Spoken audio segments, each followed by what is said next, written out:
Welcome to my follow-up review of my Dell monitor, the P2719HC.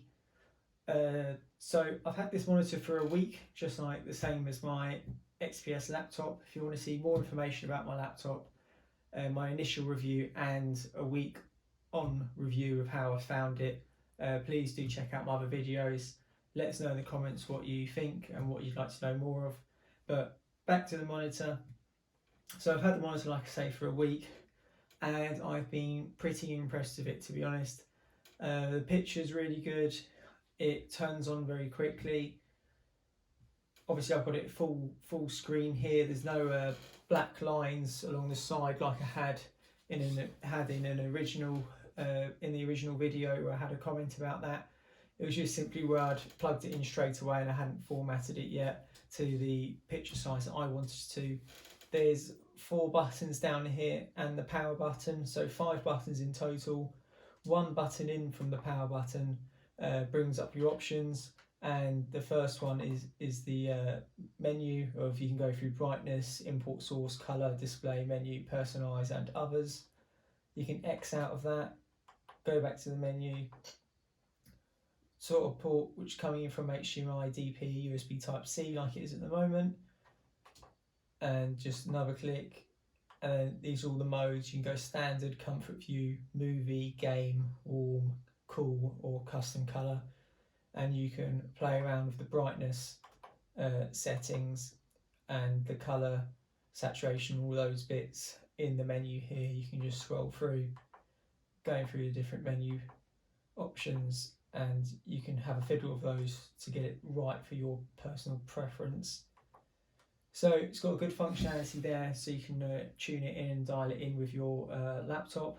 So I use my XPS 9300 laptop.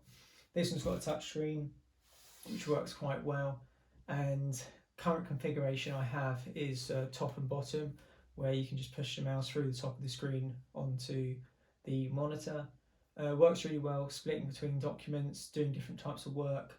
Another reason I bought this screen was you can have the different layouts on this screen with half and half, or whichever way you decide to divide up the monitor with your worksheets.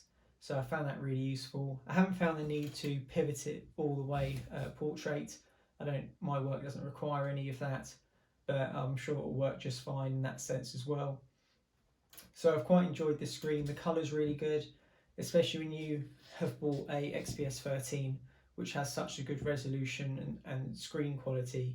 You really want your monitor screen to kind of mimic that best you can without spending silly money. And this does that quite well, especially if you're watching YouTube and one to the other.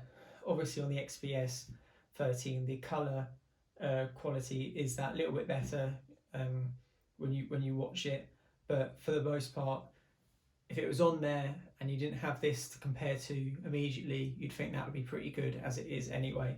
So no complaints at all, really happy with it. I'd certainly recommend it to anyone who's looking for a monitor. And if you'd like to know how I saved money on my monitor and my XPS 13, please do look at my other videos that I've uploaded on my channel, which will tell you how to save what I think is a considerable amount of money on what you're looking to buy personally. So I'd definitely recommend having a watch of those.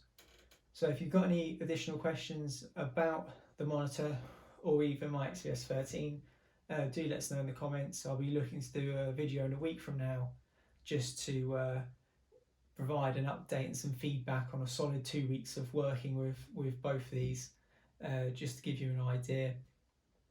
So let us know what you think, and until next time, I'll see you then.